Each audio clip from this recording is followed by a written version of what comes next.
И здравейте хора, днес ще правя първото си ревю на новия ми лаунчпад Mini MK2.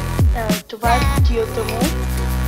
Закупих го от един магазин, който името му е Радославов, не знам защо. Мисля, че е в Пловдив, аз си го поръчах и ми пристигна. Беше в една картонена кутия.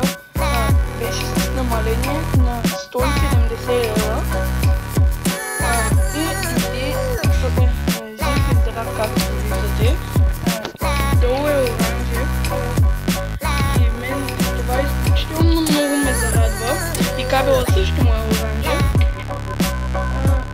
И още се мъча, само забравих да кажа, че му залепих, в кутията има лепенки. Ето го указанието.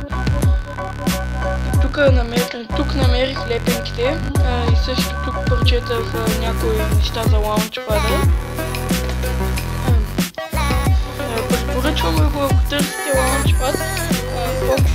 Според мен си купете някакъв мини, защото и тренувателен, защото те са по-лесни за контролиране и мен изключително много ме зарадва, когато дойде. Отдолу е гумен, за да не се хлъзга по бюрото. Ето, и бутоните са му гумени, изключително лесно и не шумят, когато го натискам.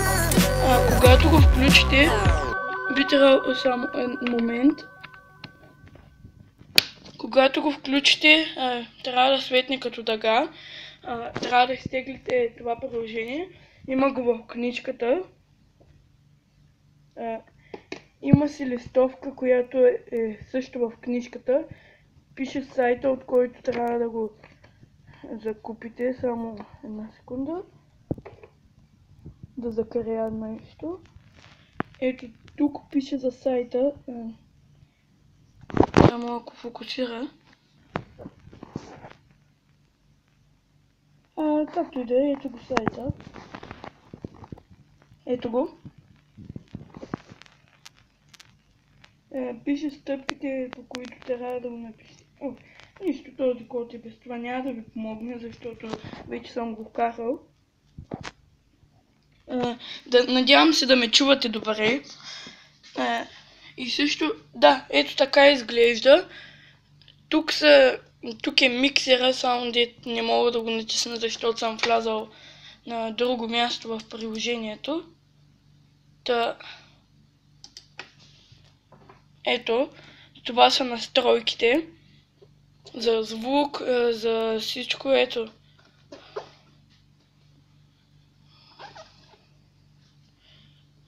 Те са до тук, което е странно. И също има само няколко копчета, които са включени. Защото това е миксера. Тук е юзър 1, юзър 2,